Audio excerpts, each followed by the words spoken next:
Montana Territory.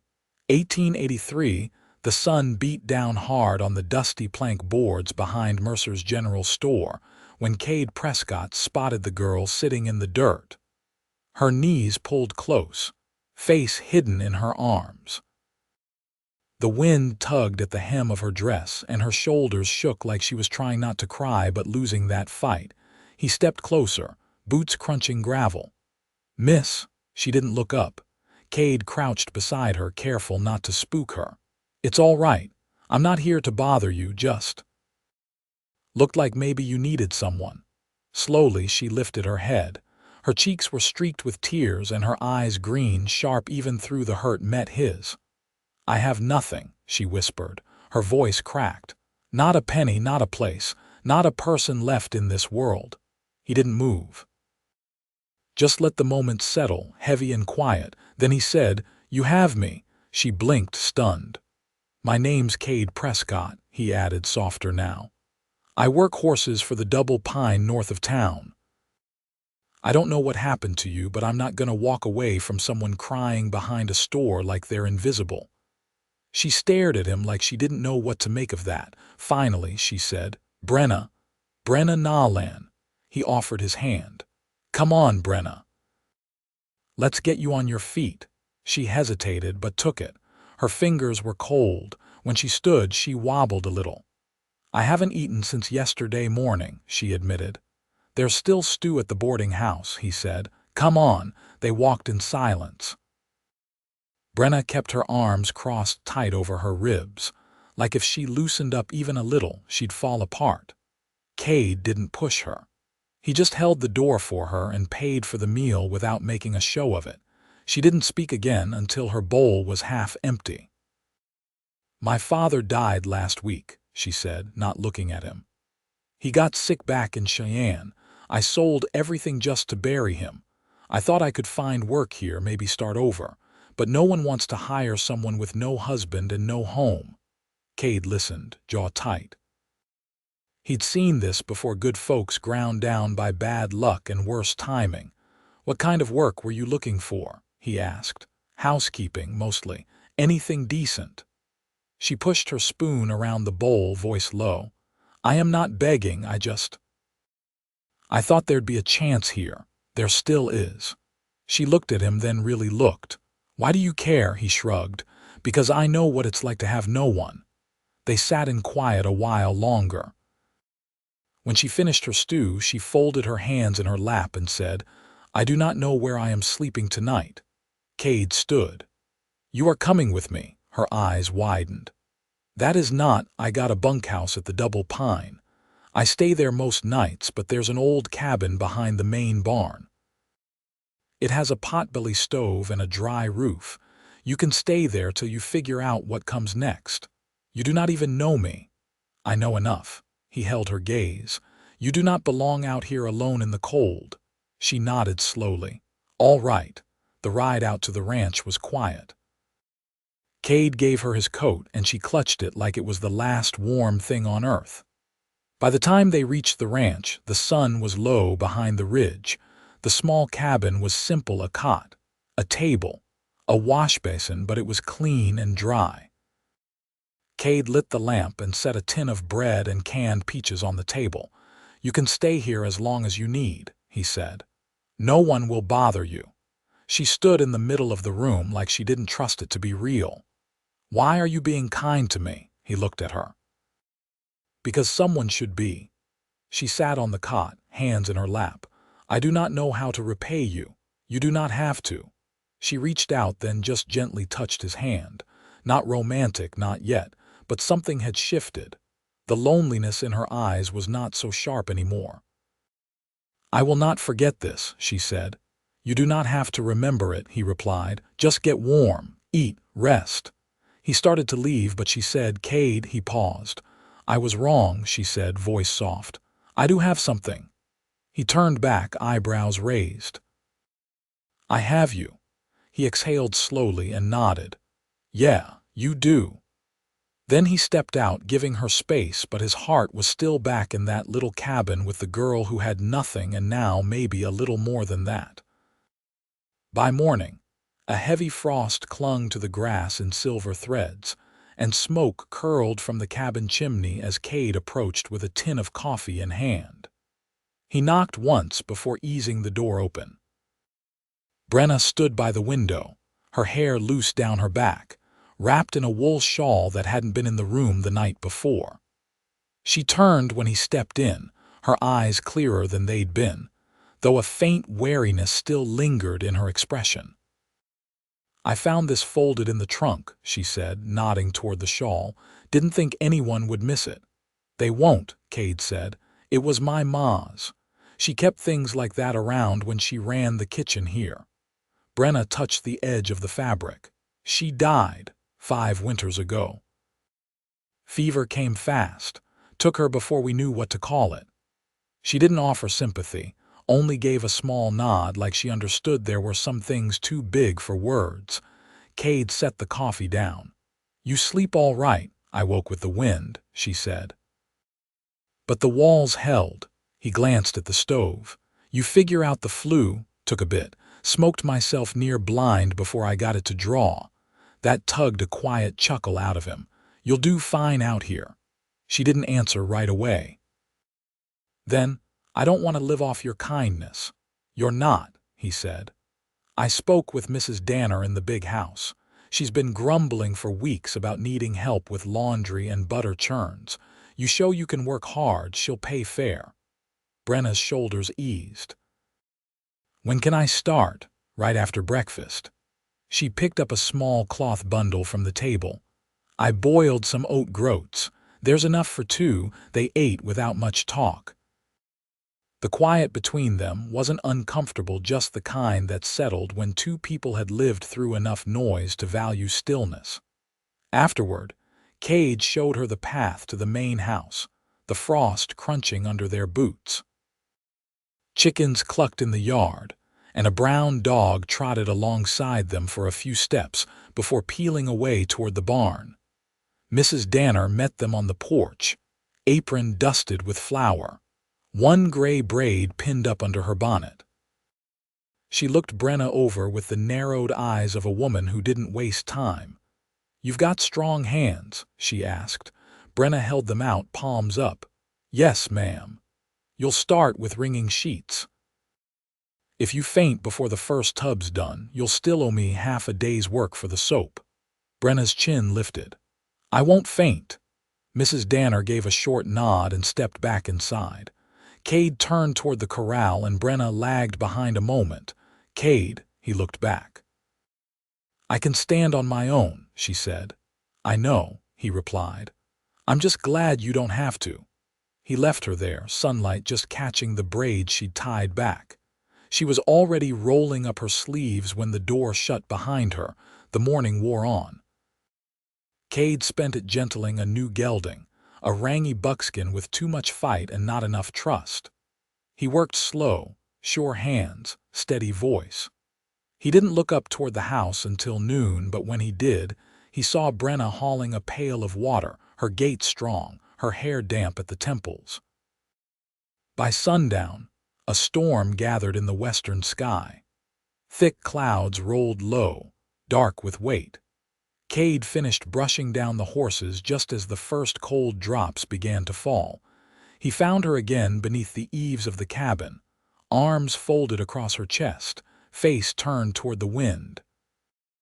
"You'll want to get the stove going early," he said. "This one's gonna be cold through." She nodded. "Mrs. Danner gave me half a loaf and a jar of beans, said I earned it." Kade leaned against the wall beside her. "That's more than she gave me my first week here." Brenna gave a small laugh, dry and real. "You think she likes me?" "No, but she respects you. That's better." The rain picked up, tapping the roof in a steady rhythm. Brenna looked at him, her eyes softer than they had been. "I didn't expect today to feel like it meant anything." "Did it?" She nodded. "It did." He stepped back, hand on the door. "I'll check on you come morning." She caught his sleeve lightly. "Stay a little." He hesitated, then followed her inside.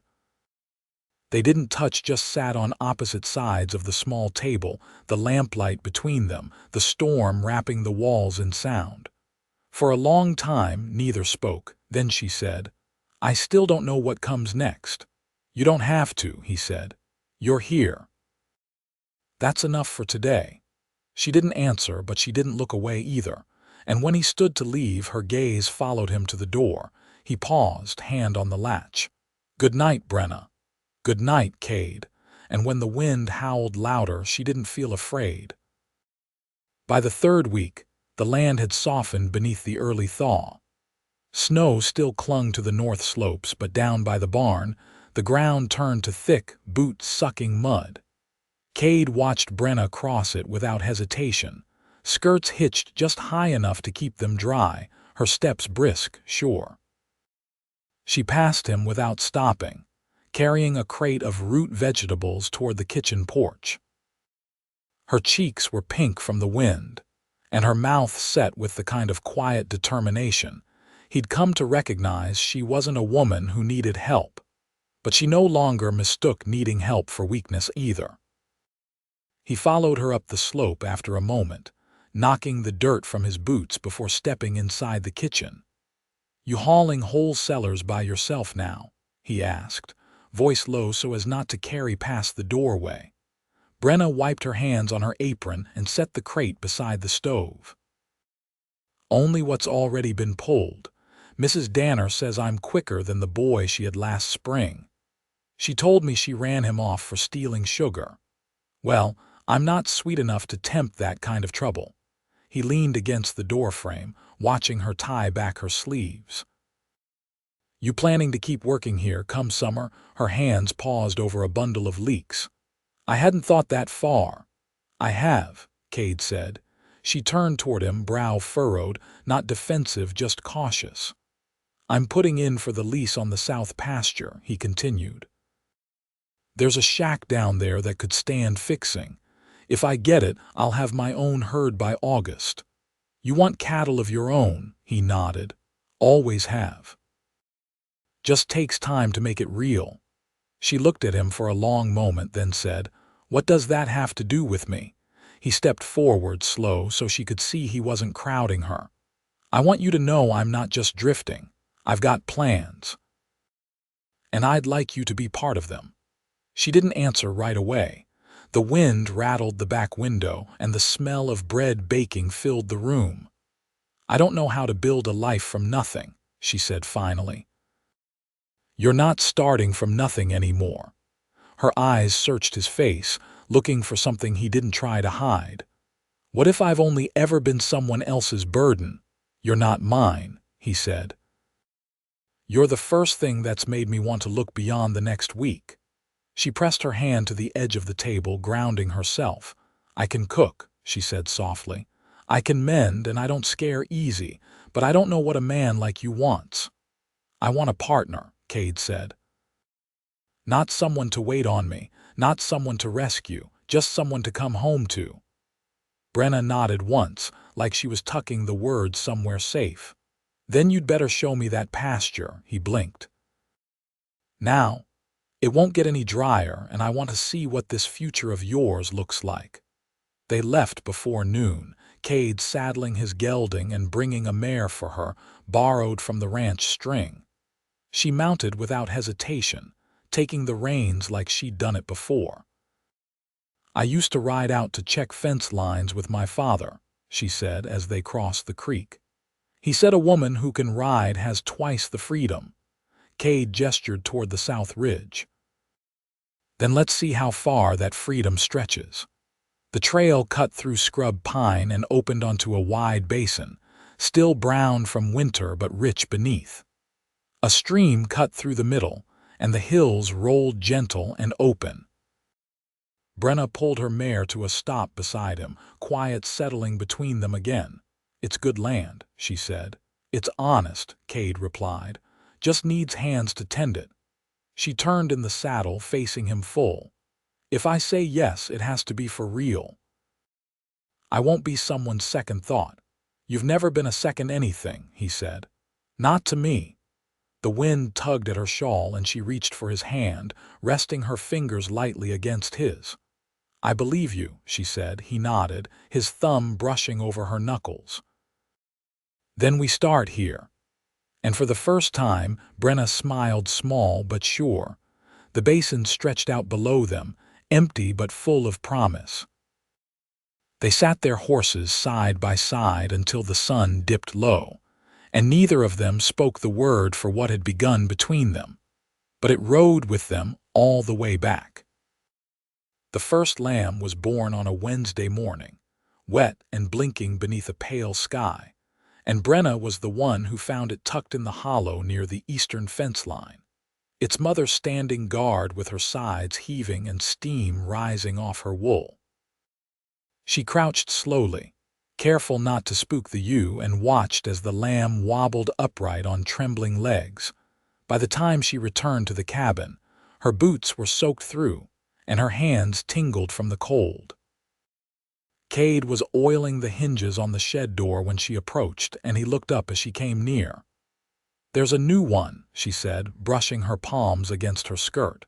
"Just east of the stone rise, healthy." "You sure?" I watched it stand. He straightened, wiping his fingers on a rag. "We'll mark the spot. You did good." She stepped back, and for a moment neither of them said anything. The wind carried the faint scent of sagebrush, and the sun sat soft on the ridgeline. "I've been thinking," Brenna said, her voice measured. "If you get the lease and start that herd, you'll need someone who knows how to keep ledgers." "I keep my own books." "I know," she said, almost smiling. "But it might help having someone who can do more than scratch tallies in the margins of old feed bills." Kade raised an eyebrow. "You offering?" "I was raised behind a mercantile counter," she said. "I learned to count barrels before I could read scripture. I can keep a clean column." He nodded once, considering her. "Then the job's yours." She folded her arms, eyes narrowing just slightly. "You didn't ask what I'd want in return." "I figured I'd find out soon enough." "I want a say in decisions," she said. "Not just the books. If it's to be a shared life, I want it built that way from the start." He stepped closer, voice quieting. "It will be." They stood there as the clouds shifted overhead. A hawk circled above the far ridge, and the hush between them stretched warm. "You'll need a ring," she said after a long moment without looking at him. "I will. I won't wear something gaudy, just plain silver. Nothing that gets in the way of work." "I'll speak to the blacksmith before Sunday," she nodded, satisfied. "And I won't kneel," she added. "Not for that. Not when we're already standing side by side." Kade reached forward then, gently taking her hand. "I wouldn't ask you to." The wind pulled at the edge of her shawl, but she didn't move. Her fingers stayed in his, firm and certain. "I never imagined it would feel like this," she said. "Like what?" "Like coming home." He brought the back of her hand to his lips, not rushed, not showy, just a quiet gesture of something long building and finally ready. She didn't draw away. That evening they sat on the porch of the cabin, the lamplight flickering behind them and a pot of broth cooling on the table inside. They didn't speak of plans or names or what the neighbors might say. They just sat, and the stillness of it felt earned. Later, when he rose to go, she caught his sleeve again, gently this time. "You'll come back early. I always do." And when he walked into the dark, she watched until the shape of him disappeared into the trees. Then she stepped inside and shut the door against the cold, her heart steady with the sound of belonging. The lease came through in June, signed in the dim back office of the county clerks in Lewistown with a dull, tipped pen, and Kade's name written in a steady, deliberate hand. When he stepped out into the heat, papers folded inside his coat pocket, the cottonwoods along the creek were in full leaf, and the world smelled of sun-warmed earth and new beginnings. It took 3 weeks to make the cabin livable. The roof had to come off in one corner where rot had eaten through the joists, and a family of swallows had nested in the rafters. Kade worked most of the days with his sleeves rolled and a strip of cloth tied around his forehead to keep the sweat from his eyes. Brenna hauled stone for the hearth. her palms calloused by then, her movements careful but never slow. One afternoon, as the sky turned lavender behind the ridge, she leaned against the doorway and said, "Do you reckon we'll ever be done fixing this place?" Kade didn't look up from the floorboard he was sanding. "Not likely. But we'll know every inch of it by the time we're through." She stepped inside, brushing sawdust from her skirt. "I want to plant something behind the house, not just herb, something that blooms." He glanced over his shoulder. "You've got a mind for color." "No," she said. "But I've got a mind for hope." They moved in on the first Monday of July with the roof patched and a new iron pot hung over the hearth. Their belongings were few: a cedar trunk, a pair of wool blankets, a leaning bookshelf Kade had built from leftover pine, but nothing felt missing. The cabin held the smell of fresh cut wood and soapstone, and when the wind blew through the open window, it carried the sound of the creek and the hush of grass moving. That night, they sat on the floor with their supper in tin bowls, knees touching, fire crackling low. "I never thought I'd have a place that felt like mine," Brenna said, her voice quiet. "You don't," Kade answered. "You've got a place that's ours." She looked at him. "You mean that?" "I mean every word I say to you." She set her bowl aside and reached for his hand. "Then I have something else I want." Kade waited. "I want to be your wife." His breath caught just for a second. "You sure?" "I've never been more sure of anything," she said. "Not because I need it, but because I choose it." He stood, crossing to the shelf where he kept the ring. Silver, plain, smooth as river stone. He'd had it made in town, the band sized to the twine he'd measured around her finger while she slept. He knelt, not in ceremony but in reverence. "Brenna Nolan, will you marry me?" Her voice didn't waver. "Yes."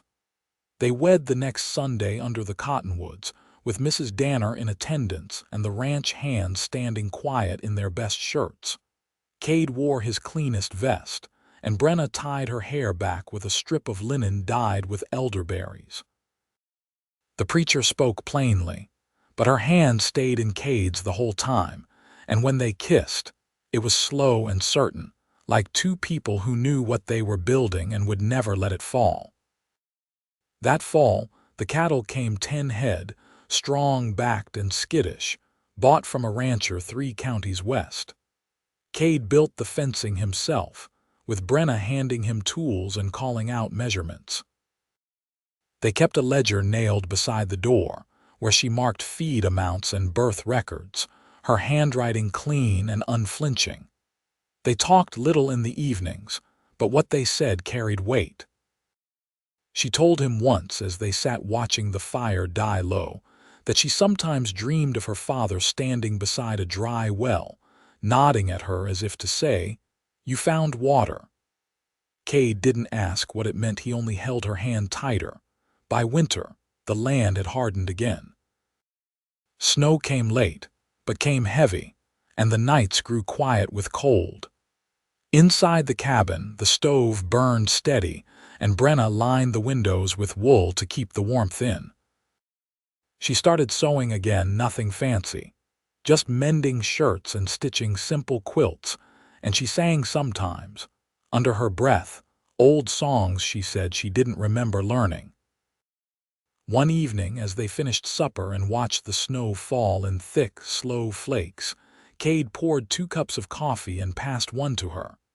"You ever wonder what might have happened if I hadn't found you behind that store?" She shook her head. "No." "Because I did." He leaned back, his hand grazing hers. "You're not the same woman now, I know," she said. "But I carry her with me. She's the one who chose to stand up." They sat there a long time, not needing to fill the silence. Outside, the wind pushed softly against the shutters. Inside, the light from the fire danced on the walls. Later, as they lay beneath the quilt she'd pieced from old cloth and new, her head resting against his shoulder, she whispered, "I didn't think love could feel like this." He kissed the top of her head. "Like what?" "Like belonging. Like breath." like something that doesn't ask for anything but still gives everything. He didn't answer with words. He only held her closer, and neither of them moved until the sun crept through the frost-laced window and laid gold across the floor. Years passed. The herd grew. The garden bloomed each spring with wild columbine and a row of marigolds that Brenna insisted would keep out rabbits. The cabin gained a second room, then a porch. Kade built a cradle one winter, though it stood empty for a time. Until one season, it didn't.